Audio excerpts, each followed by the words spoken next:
Shush you lot. Pete's too ADHD and awkward right now. Right. Um, I've always been aware that our perspective is limited. Perspective is something I'm obsessed with. I've always been obsessed with it as an artist, and it's something I've always been fascinated with when conversing with people, is helping people shift their framing or their perspective to help them understand something differently.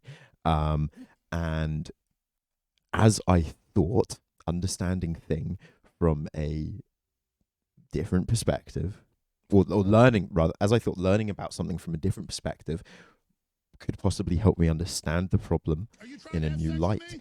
And I'm already realizing it's definitely going to do that. Trying to have sex with me. It's true. Low. Fucking hell, gross. Angie, gross. Oh my god, stop it. Right. Right. Just there we go. Just like I'm not looking at chat for a minute.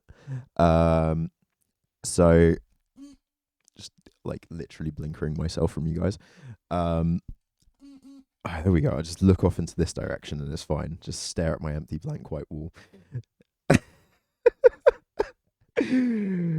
Why do I get awkward sometimes? Fuck off. Don't even know what you guys are saying. Right. And yeah.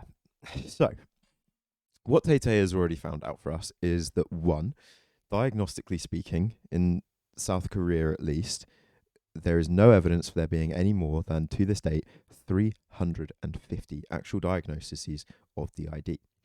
Now, if we were to look at the population of South Korea, we would very rapidly realize that that is less than even 0.1% of the population.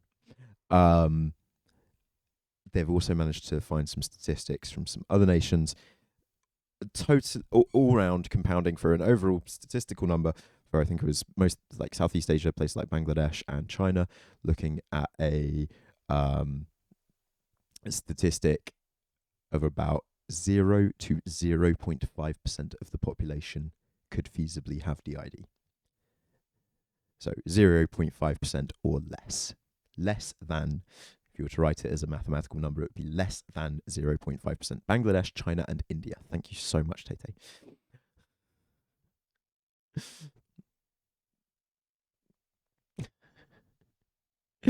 Fucking Phil Founds, eh?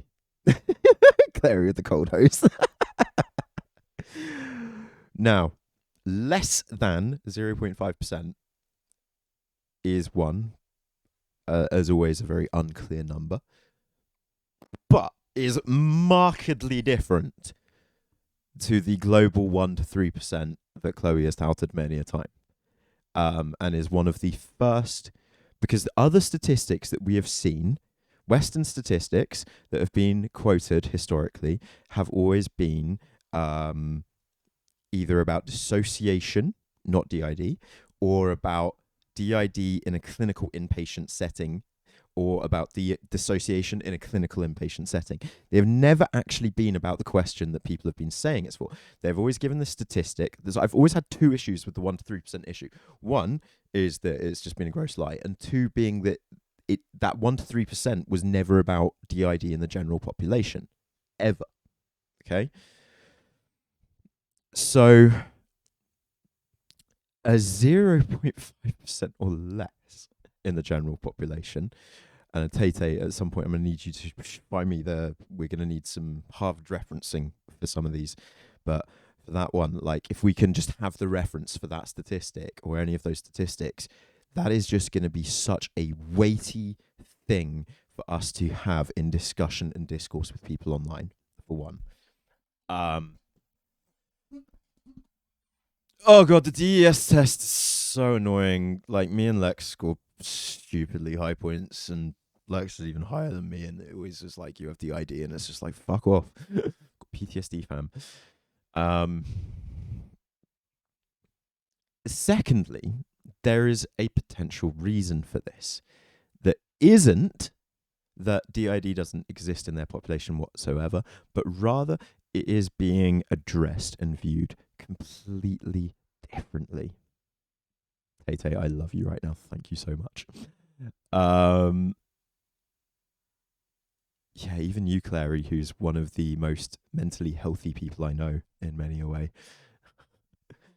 79. You see, I'm like a 48 or something. Lex was about 79 as well, I think. Similar score to Lex. um, yeah. Um, now, the reason why this could be is because in South Korea, at least, it would seem that those with DID are treated entirely differently to how we would treat it here. Yeah, it was always clinical settings, and normally referring to all dissociative disorders. I know. And it was also a conglomeration. The 1 to 3% was made by looking at about 6 or 7 different fucking studies and peer reviewing and like independently peer reviewing them and creating a meta analysis to come up with a number that means nothing. It was bullshit meta-analysis is what that 1 to 3% was. That's the word I was looking for. Bullshit meta-analysis. So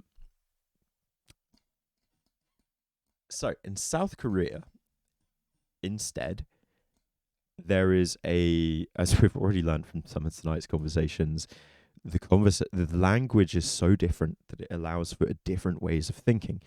And those of you who have been here for other conversations about this will have also noted, Tay, your own sort of like confusion at how we view mindfulness here in the West and our complete separation of mindfulness from spirituality, how we are purposefully trying to separate something that is at its core a tenet of Buddhist spiritual practice into a mental health non-spiritual practice.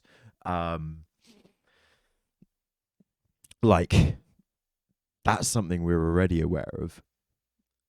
So we know culturally that how we treat things here in the West and in Asia is incredibly different. So here we find out that in South Korea, they still have would you say that this is would you say it's just normal for somebody to be like, oh yeah, shamans are shamans? Like they're like not, is it something where people like skeptical about it, or is it just like accepted part of life? Absolutely accepted part of life. Cool. So there are shamans, and a shaman is a person with DID, as far as we can tell from our comparison of language and research. But a shaman in South Korea is what many of you in my own community would end up becoming, rather than having a diagnosis of DID. Simply put, your life would be that of a shaman. This is going to take some wrapping our heads round. Because understanding this, and now, so from the brief research into shamans that I've done, which hasn't been much, it was literally like 20 minutes before streaming, I do mean a shaman as in a form of spiritual leader or a figure within the community. Shamans do have responsibilities. Shamans do have duties, burdens, even. Often community-based duties and responsibilities. Very often community-driven spiritual leaders who are also cared for, it would seem, in a large deal by their community. And no, so right, shaman, this is the thing, like shaman is a word used around the world in all sorts of different groups, and it normally means some form of spiritual leader, and it's a leader of the community for most villages, especially in a spiritual manner, a wise woman, an elder woman. I'm just going to find, where is it? So, as you explained it to me earlier, sorry, Tay, to put you on the spot here, but basically, there is a specific Korean condition called, this one was called mudang. There's a specific condition called mudang, which basically translates to possession syndrome and literally is God illness. So it's not, so around the world we have possession, right? As a thing, but in South Korea, it's not demonic possession. It is the god illness, literally directly translated to the god illness. Not as messy as the real thing. Jesus trip.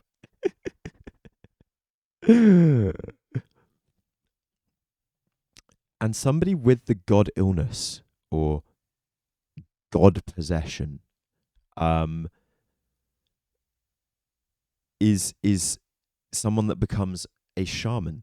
They are possessed by ancestral spirits, and because this is a divine illness, an illness of truly spiritual, magical nature, it is not a mental illness. And becoming a shaman is what is seen as the cure for the disorder. Embracing this community role, becoming a wise woman, becoming a cultural touch point and touchstone for the village, becoming somebody that the young children and the wives and the men can come to with their problems, because this is somebody who understands, as all of you do understand, things like trauma, things like mental illness, things like difficulties and stress. And so that could be the reason why there's only 350 cases of actual DID in South Korea. There have only been 4 case studies of DID in academic journals in South Korea. Because instead you would be treated by becoming a community figure. You'd be treated by being respected, not demonized. You'd be treated by being given responsibilities and authorities and a place of power and privilege and community respect. And when I talk about it that way, I can immediately see, disconnecting any mysticism from it, but just talking about how we treat people, how treating other human beings in a way that embodies respect and authenticity could be very fundamental or core in one's own treatment to life. Does that make sense? Like, you know, it's also seen in military men returning, so PTSD.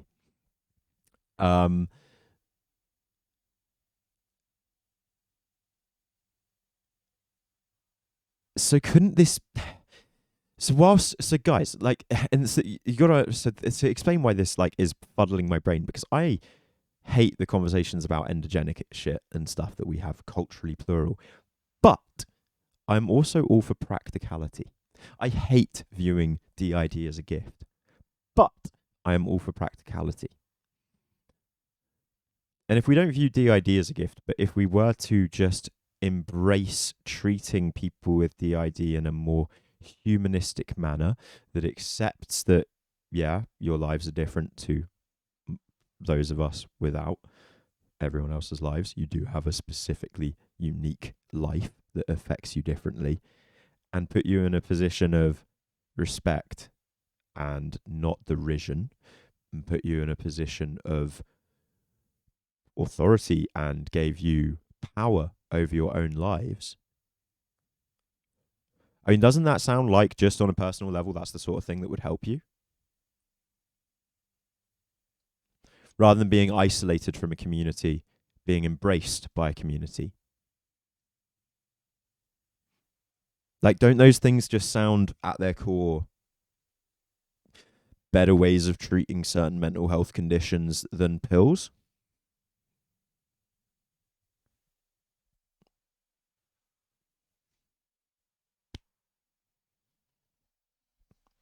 And this is the point, Angie. Shamanism, druids, shamans in native culture, Native American culture, fucking every global historical culture has had some form of wise man or wise woman, village elder, normally with a connection or an intuition right? Normally, someone able to heal and do other things, like ah, in then Tay, then this becomes an even more personal question: which would have been better? This is then the ultimate question: which leads to a better life? I can see the major issues with it, and I can see how taking some things from it could enable a better life. Shaman, did diagnosis has ruined your life?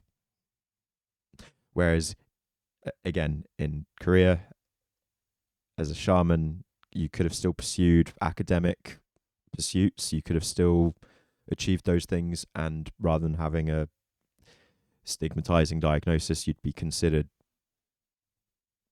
just by authority of being a shaman, somebody with worthy of giving a measure of respect, I suppose. Like, just it's like the whole thing with autism and not seeing autism as an illness, instead seeing it as neurodivergency. It stops you from seeing somebody as a problem, and it enables you to see somebody as having somebody that actually you should respect them for being autistic. You should respect certain autistic gifts that they may have. I hate that word. I really hate the word gift. It sounds wrong. But like, at the end of the day, the way neurotypical and neurodivergent people think is very differently. And that does serve a purpose in this world, having both types of people. It really does.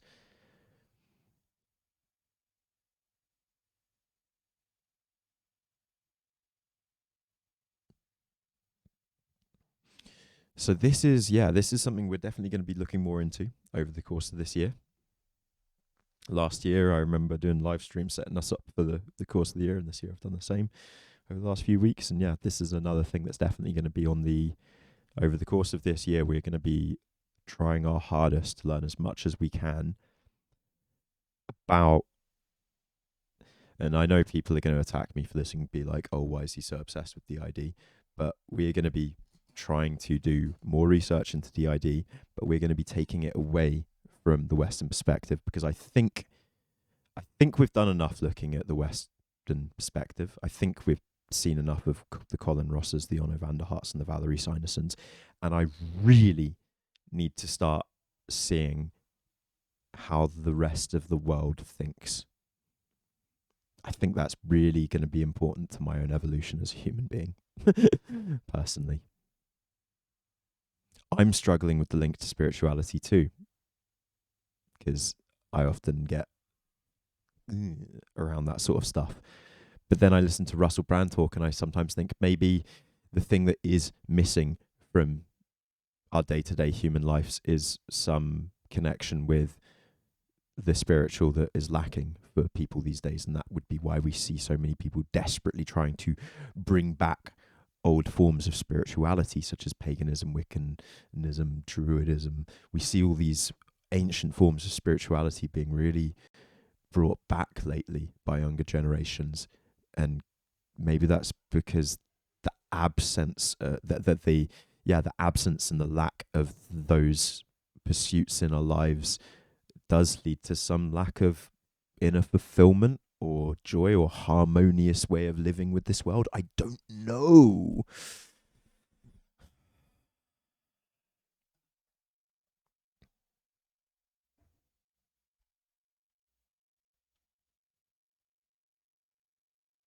Yeah, exactly, Angie. Thank you for understanding that too.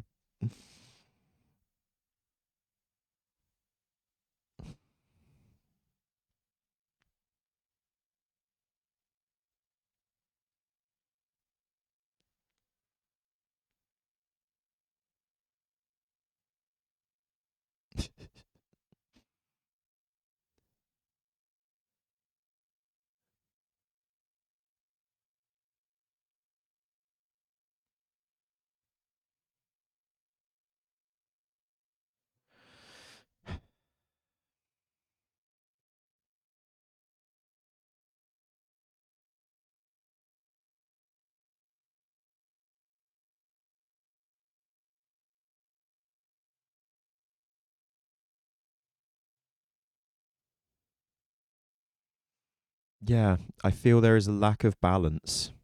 Maybe spirituality is just needing a hobby for some, but whatever it is, there is a lack of balance and harmony in our lives that is apparent based on the fact that globally we see rates of depression increasing year after year. Maybe it's, Maslow's hierarchy of needs, right? Maybe it is as simple as in today's world, the average person has most of their needs filled.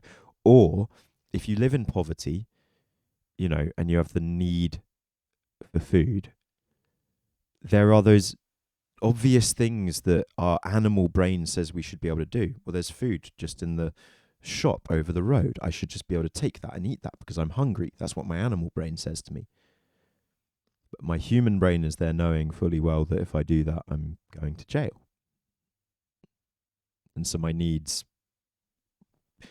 go unmet, but my needs are going unmet not because of any real restriction, but because of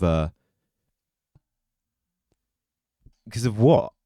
Because of rules and laws.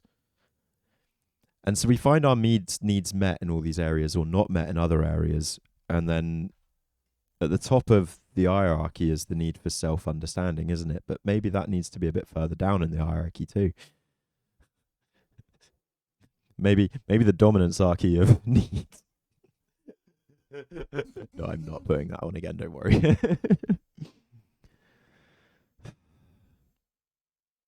We don't have it right. I've seen it suggested that Maslow stole it from Native Americans and flipped it on its head anyway, and that originally the hierarchy of needs was the entire other way around, but that doesn't make much sense either. I live by myself, I please myself, I'm not rich enough to do everything I want, but I don't starve either. But I lack a sense of purpose, right? And that comes from, at the end of the day, you've got all those needs met, and it almost, maybe having those needs met too easily gives us almost too much time. God, now I sound like a right winger. But I don't know. These are thoughts I've been thinking about the last few days.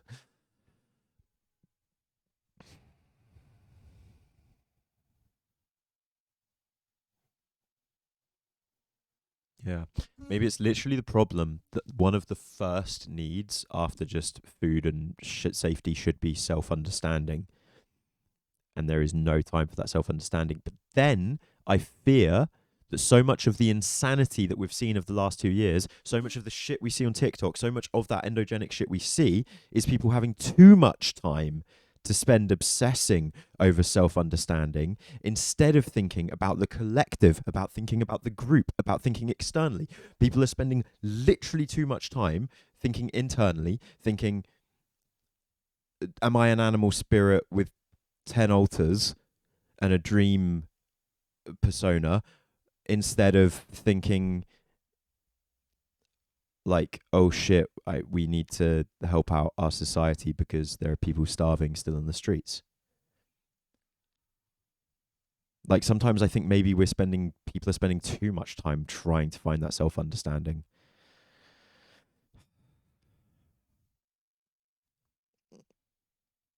Oh, it's always a selfish endeavor. Everything we do in life is a selfish endeavor. We're the most selfish of species. Yeah.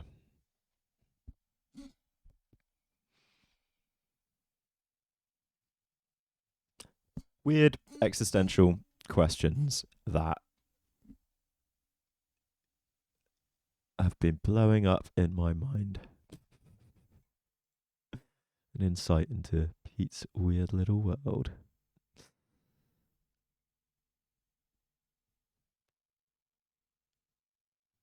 of thought.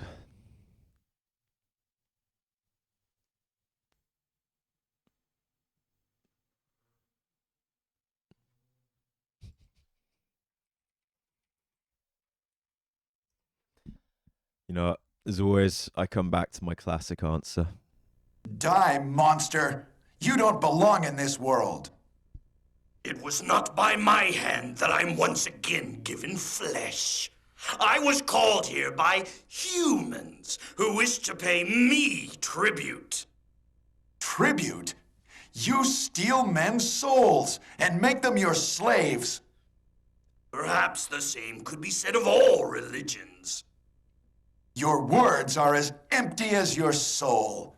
Mankind ill needs a savior such as you. What is a man? A miserable little pile of secrets. But enough talk. Have at you. Wow. Dracula forever, right?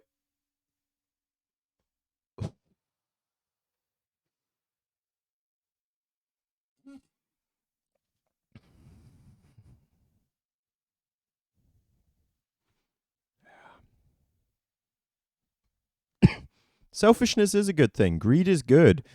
Greed is good. Selfishness is good.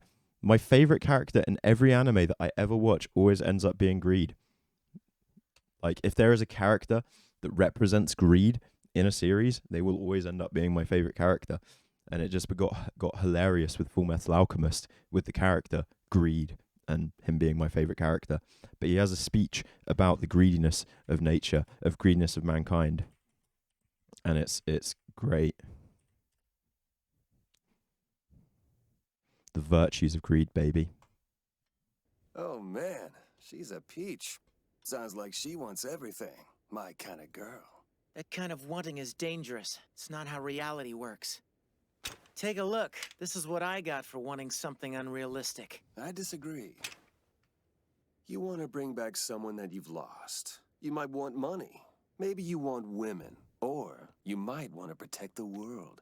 These are all common things people want. Trust me, Tay Tay, you have trust me, Tay Tay, you have a purpose and a place here in my community. So I'm glad to help out. Greed meant that you want women, or you might want to protect the world. These are all common things people want. Things that their hearts desire. Greed is what makes us protect things. Greed is the reason I want us to go to war with Russia. Because I'm greedy. And I want all of the human rights. Not just some of them, but all of them. And not just for me, for everyone. Greed may not be good, but it's not so bad either. You humans think greed is just for money and power, but everyone wants something they don't have.